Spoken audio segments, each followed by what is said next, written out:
আসসালামু আলাইকুম। আপনাদের সবাইকে স্বাগত জানাচ্ছি এখনকার আলোচনায়। আপনাদের সঙ্গে আছি আমি সিরাজুল ইসলাম। দর্শক, মধ্যপ্রাচ্য থেকে আমেরিকার ঘাঁটি এবং সেনা প্রত্যাহারের চিন্তা করছে মার্কিন প্রেসিডেন্ট ডোনাল্ড ট্রাম্পের প্রশাসন। তার কারণ কি? তার কারণ একটাই, ইরানের হামলায় এগুলো এত ভয়ঙ্করভাবে ক্ষতিগ্রস্ত হয়েছে যেগুলো ঠিকঠাক করা অনেক কঠিন ব্যাপার। শুধু তাই না, ঠিক করার পরে এইগুলোর নিরাপত্তা নিশ্চয়তা কে দেবে? সেই নিশ্চয়তা মার্কিন প্রশাসন পাচ্ছে না। এদিকে আমেরিকা যুদ্ধে কার্যত ইরানের বিরুদ্ধে হেরে গিয়ে এখন ইরানের উপরে মারাত্মক রকমের অর্থনৈতিক নিষেধাজ্ঞা দেওয়ার ঘোষণা দিয়েছেন ডোনাল্ড ট্রাম্প। ইকোনমিক ডুমসডে ঘোষণা দিয়েছেন। ডুমসডে মানে একদম কিয়ামত দিবস, অর্থাৎ ইরানের বিরুদ্ধে একদম কিয়ামত নাজিল করে দেবে, এই রকম নিষেধাজ্ঞা দিয়েছেন। কিভাবে তিনি ইরানের বিরুদ্ধে এই কিয়ামত নাজিল করে দেবেন অর্থনৈতিক খাতে? 47 বছর ধরে তো ইরান এই অর্থনৈতিক নিষেধাজ্ঞার ভেতরেই ছিল। কি করবে এখন ডোনাল্ড ট্রাম্প? এপাশে তুরস্ক এবং ইসরায়েল নিয়ে কিন্তু বড় খবর আছে। সেটি হচ্ছে, তুরস্ক এরই মধ্যে রাতের অন্ধকারে সিরিয়ায় সামরিক এবং প্রতিরক্ষা সরঞ্জাম পাঠাচ্ছে। কেন পাঠাচ্ছে? তুরস্ক ঘোষণা করেছে বা তুরস্ক বলছে, ইসরায়েল সিরিয়ায় তার অবস্থানে যে হামলা করেছে তার জবাব দেওয়ার বৈধ অধিকার তুরস্কের আছে। তাহলে সবচেয়ে বড় প্রশ্ন আসছে, তুরস্ক এবং ইসরায়েল কি সামরিক সংঘাতে জড়িয়ে যাচ্ছে? তার মানে কি দুই দেশের মধ্যে যুদ্ধ আসন্ন? এই জন্যই কি তুরস্ক আগেই বুঝতে পেরে মক্কা চুক্তি নামে পাকিস্তান সৌদি আরবের সাথে চুক্তি করেছে এবং মিশরকে এই দলে ভেড়াতে চাইছে কি ইসরায়েলকে মোকাবেলা করার জন্য? সুপ্রিয় দর্শক, এই বিষয়গুলো নিয়েই আজকের এই ভিডিওতে বিস্তারিত আলোচনা করব। আশা করি আপনারা শেষ পর্যন্ত সঙ্গে থাকবেন। আর ভিডিও যদি ভালো লাগে তাহলে লাইক, কমেন্ট, শেয়ার করবেন এবং চ্যানেলটি সাবস্ক্রাইব করে সাথেই থাকবেন। দর্শক, চলুন আমরা বিস্তারিত কথা বলি। প্রথম কথা হচ্ছে, ডোনাল্ড ট্রাম্পের প্রশাসন মধ্যপ্রাচ্যের যে সমস্ত ঘাঁটি ছিল আমেরিকার, সেই সমস্ত ঘাঁটিগুলো মোটামুটি পরিত্যাগ করার, ছেড়ে দেওয়ার চিন্তা করছেন। কারণ হচ্ছে যে এই যে 6 মাস ধরে কম বেশি যে যুদ্ধ চলেছে ইরানের সাথে, এই যুদ্ধে মার্কিন ঘাঁটিগুলো ব্যাপকভাবে ক্ষতিগ্রস্ত হয়েছে। আপনারা শুনলে অবাক হবেন যে কাতারের আলুদেদ বিমান ঘাঁটিতে কিন্তু সেন্টকমের সদর দপ্তর ছিল। এই সদর দপ্তর এক পর্যায়ে সরিয়ে জর্দানে নিয়ে গেছে। সেখান থেকে সরিয়ে এখন শোনা যাচ্ছে দিয়েগো গার্সিয়া এই দ্বীপে নিয়ে গেছে। এটা কিন্তু ব্রিটিশ দ্বীপ। এই ব্রিটিশ দ্বীপের ভেতরে আমেরিকার সামরিক ঘাঁটি আছে। সেই ঘাঁটি থেকে এখন সেন্টকমের কার্যক্রম পরিচালনা করা হচ্ছে। ওমান উপকূল থেকেই সেন্টকমের দূরত্ব হচ্ছে 3500 থেকে 4000 কিলোমিটার পথ। ইরান থেকে আরও দূর। সেক্ষেত্রে অনেক দূর থেকে এখন সেন্টকমের কার্যক্রম পরিচালনা করতে হচ্ছে। শুধু এখানেই শেষ কথা না, মধ্যপ্রাচ্যের বিভিন্ন ঘাঁটিতে যে সমস্ত আমেরিকার সেনা মোতায়েন ছিল তাদেরকেও মধ্যপ্রাচ্য থেকে, অর্থাৎ এই সমস্ত ঘাঁটি থেকে আমেরিকায় সরিয়ে নিয়ে যাওয়ার চিন্তা করা হচ্ছে। এই কথা কিন্তু আমার না, এই কথা খোদ ওয়াশিংটন পোস্ট এই খবর দিয়েছে। ওয়াশিংটন পোস্ট হচ্ছে আমেরিকার খুবই গুরুত্বপূর্ণ একটি সংবাদ মাধ্যম, খুবই গুরুত্বপূর্ণ পত্রিকা, অত্যন্ত প্রভাবশালী। Washington post, new York Times, তারপরে ওয়াল স্ট্রিট জার্নাল, এখনকার এক্সিওস, সে সমস্ত খুবই গুরুত্বপূর্ণ গণমাধ্যম এখন আমেরিকার। সিএনএন তো আছেই। তো সেই ওয়াশিংটন পোস্ট খবর দিচ্ছে যে মধ্যপ্রাচ্য থেকে আমেরিকার এই সমস্ত সেনাদেরকে সরিয়ে নিয়ে যাওয়ার চিন্তা করা হচ্ছে। আর সাথে সাথে ঘাঁটিও আর পুনর্নির্মাণ করবে না, কারণ এ সমস্ত ঘাঁটি বেশিরভাগ ক্ষেত্রে পুনর্নির্মাণ করার অযোগ্য। আর এইগুলো পুনর্নির্মাণ করতে গেলে বিপুল পয়সা খরচ যাবে। এবং সবচেয়ে বড় কথা, এই ঘাঁটিগুলো পুনর্নির্মাণ করলো বা করা শুরু করলো, আবার যদি সেখানে ইরান হামলা চালায় তাহলে কি করবে? এই ঘাঁটিগুলো আর ইরানের মুখে আমেরিকা কোনোদিন আস্ত রাখতে পারবে বলে মনে হয় না, এবং সেই ভরসা তাদের নেই। যার কারণে মধ্যপ্রাচ্য থেকে আমেরিকা ঘাঁটি এবং সেনা সবই সরিয়ে নিয়ে যাওয়ার চিন্তাভাবনা করছে। আমি আপনাদেরকে একটা বিষয় পরিষ্কার করি, এটা কিন্তু এখনও চিন্তাভাবনার পর্যায়ে রয়েছে, এ নিয়ে আলোচনা হচ্ছে, বিষয়টি বিবেচনা করা হচ্ছে, কিন্তু ফাইনাল ডিসিশন হয়নি। তবে যে পথে গেছে আমেরিকা, যে পরিস্থিতি তৈরি হয়েছে, তাতে তাদেরকে ফাইনাল ডিসিশন নিতে হবে। ইরানের বিরুদ্ধে আমেরিকা যুদ্ধ করতে এসে ব্যাপকভাবে অর্থনৈতিক ক্ষতির মুখে পড়েছে।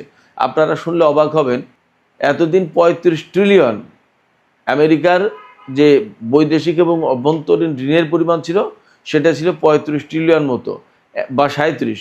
আজকে খবর দেখলাম যে ৪০ ট্রিলিয়নে গেছে। তার মানে প্রচণ্ডভাবে একটা ঋণগ্রস্ত জাতি। আমরা তাদেরকে দেখতে পাই বাইরে থেকে, বিরাট ব্যাপার স্যাপার, কিন্তু যারা তাদের কাছে টাকা পাবে, এই যে ঋণগুলো যারা দিয়েছে, যাদের কাছ থেকে ঋণ নিয়েছে, তারা যদি ঋণ পরিশোধের জন্য চাপ দেয়, তাদেরকে দিয়ে দিতে হয়, তাহলে আমেরিকার অর্থনীতি কিন্তু একদম জিরো হয়ে যাবে, ফতুর হয়ে যাবে, আমেরিকা ধসে পড়বে। আমেরিকা ধসে পড়লে সেই দেশগুলো তাদের পণ্য কিভাবে কোথায় বিক্রি করবে, এই ঝামেলার কারণে সরাসরি আমেরিকার কাছ থেকে পুরো টাকা তুলে নিতে পারে না। নিলে একদম বিশ্ব অর্থনীতিতে মারাত্মক ঝাঁকুনির সৃষ্টি হবে, কলাপস করবে। কিন্তু আমেরিকা ভেতরে ভেতরে কিন্তু ফাফা। যাই হোক, ইরানের সাথে যুদ্ধ করতে এসে আরও খারাপ অবস্থা তৈরি হয়েছে। তারা মনে করেছিল ভেনিজুয়েলা দখল করে ফেলেছে, বিপুল পরিমাণে তেল সম্পদ তাদের অধিকারে গেছে, এবং ইরান দখল করলে একদম পুরো বিশ্ব তাদের কবজায়, কোনো ব্যাপার না। মধ্যপ্রাচ্যে ইরানকে দখল করতে পারলে তো পুরো মধ্যপ্রাচ্য তাদের একদম পুরোপুরি কন্ট্রোলে থাকতো, বিরাট ব্যাপার। এবং চীন এখান থেকে কর দিয়ে, আমেরিকাকে কর দিয়ে চীন এখান থেকে তেল নিত, বা আরও যে সমস্ত বিষয় ছিল। তাদের পরিকল্পনা ছিল যে ২-৩ দিনের ভেতরেই পুরোটা দখল করে নিয়ে একদম মানে মৌজ করে খাবো। এবং এই একা একা খাবো বলে ডোনাল্ড ট্রাম্প ইউরোপীয় ইউনিয়নকে বলেনি, নেটো জোটকে বলেনি, কাউকেই বলেনি। একা একা মাতব্বরি করবে, একা একা বাজিমাত করবে, এবং একা একা ইরানের সম্পদ ভোগ করবে, এই ধান্দায়। কিন্তু এখন ব্যাটেল ফিল্ডে নেমে দেখে যে ঘটনা উল্টে গেছে। ওই যে আমি বলি যে মনে করেছে নরম কিছু, দিয়েছে কামড়, দেখে যে লোহার দণ্ড, দাঁত সবগুলো গেছে ভেঙে। সেই রকম একটা অবস্থা আমেরিকার। ইরানের সাথে যুদ্ধ করতে এসে দেখে যে পরিস্থিতি খারাপ। ভাই, শুধু আমেরিকা কেন, সারা বিশ্বের সব মানুষই তো প্রায় একইভাবে কথা বলেছিল যে ইরানকে তো 2 দিনের ভিতরে তুড়ি মেরে উড়িয়ে দেবে। ইসরায়েল এবং আমেরিকা যখন লেগেছে তখন কি ইরান টিকতে পারবে? ইরানের বিমান বাহিনী নেই, নৌবাহিনী নেই, কী দিয়ে যুদ্ধ করবে, কত কিছু। এবং এই যুদ্ধকে নাম দেওয়া হয়েছিল অ্যাসিমেট্রিক যুদ্ধ, অসম যুদ্ধ। মানে ইরান একটা খুব দুর্বল ছোট ফকির দেশ, আর আমেরিকা বিরাট হাতি পালোয়ান, তার সাথে যুক্ত হয়েছে ইসরায়েল। এই যুদ্ধকে অ্যাসিমেট্রিক যুদ্ধ বলেছে সবাই, আমি শুধু কখনোই বলিনি অসম যুদ্ধ। আমি সবসময় বলেছি এই যুদ্ধে ইরান প্রচণ্ডভাবে শক্তিমত্তা নিয়ে লড়াই করবে। শুধু তাই না, সম্ভবত বিশ্বে আমি একমাত্র ব্যক্তি যে ব্যক্তি বলেছে ইরান তার বিমান শক্তি দেখাতে পারে, সক্ষম, দেখাবে। আমার এই কথা ফেসবুকে পোস্ট দেখে বা ইউটিউবে আলোচনা শুনে সবাই হাসাহাসি করেছে। অনেকে বলেছে যে ইরানের বিমান তো ভাঙাড়ির দোকানে বিক্রি হবে না, ইরানের কি বিমান আছে নাকি, কি করবে, কিছুই নেই, নানান কথা। আমি বলেছি যা আছে তাই দিয়েই দেখেন কত কিছু করবে, দেখায়নি তারা। বলা হচ্ছে দ্বিতীয় বিশ্বযুদ্ধের পরে এই প্রথম মার্কিন বাহিনীর উপরে কোনো দেশ বিমান হামলা করলো, বিমান হামলা। আর আমেরিকার সেনারা যে ব্রেন ইনজুরিতে ভুগছে ক্ষেপণাস্ত্রের আঘাতে, তাদের তো মাথায় আঘাত আনেনি, ক্ষেপণাস্ত্রের এত ভয়াবহ শব্দ এবং ভূকম্পন, তারা ট্রমাটাইজ হয়ে গেছে, ব্রেন গোলমাল পাকিয়ে যাচ্ছে সবগুলোর। কারণ তারা ক্ষেপণাস্ত্র মেরে অভ্যস্ত, ক্ষেপণাস্ত্রের আঘাত খেয়ে অভ্যস্ত না। তো ইরান সেটা দেখিয়েছে। কম ঠেলায় আমেরিকা মধ্যপ্রাচ্য থেকে ঘাঁটি এবং সেনা প্রত্যাহারের চিন্তা করছে না। এইখানে খেলা অন্য একটা জমবে। সেই খেলাটা জমবে বলতে জমে গেছে। আমেরিকা যখন এখান থেকে সরে যেতে বাধ্য হচ্ছে, কেন? কোনো মতেই রাজনৈতিক কূটনৈতিক চাপের কারণে না, একেবারে সরাসরি সামরিক সক্ষমতা দিয়ে ইরান আমেরিকাকে এই কাজ করতে বাধ্য করছে। এখন এটা সামরিক বিজয় ইরানের। তো সামরিক দিক দিয়ে যখন এই রকমের চাপ সৃষ্টি করেছে, আমেরিকাকে নতজানু করে ফেলেছে, তখন এই যে আমির উমরা সাহেব, রাজা বাদশারা মধ্যপ্রাচ্যে যারা ছিলেন এবং তাদের প্রভু আমেরিকাকে যারা এতদিন এখানে আশ্রয় দিয়েছিলেন, এবং আশ্রয় কেন, তার আমেরিকার নিরাপত্তার চাদরে তারা নিজেদেরকে আবৃত করে ফেলেছিল যে আমরা একদম সেফ, আমেরিকা আছে, সমস্ত সব কিছু তারা করবে।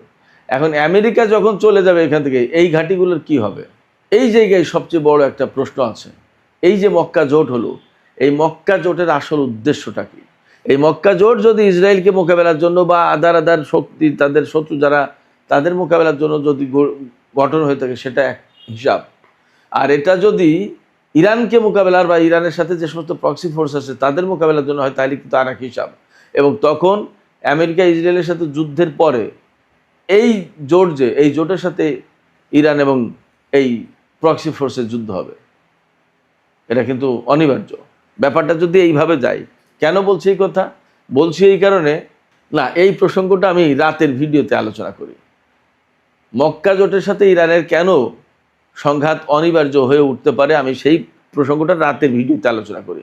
এখন আর এদিকে যাব না, আমি ইসরায়েল এবং তুরস্ক প্রসঙ্গটা বলি। আর এর আগে আমেরিকা যে ইরানের উপরে ইকোনমিক ডোমসডে ঘোষণা করেছে, সেইটা নিয়ে একটু ছোট্ট করে আলোচনা করে তুরস্ক ইসরায়েল আলোচনা করে শেষ করব এখনকার ভিডিও।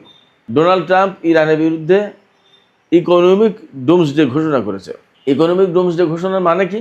এর মানে হচ্ছে যে ইরান কোনোভাবেই কারোর সাথে কোনো ব্যবসায়িক লেনদেন, কোনো আর্থিক লেনদেন পৃথিবীর কোনো দেশের সাথে করতে হবে না।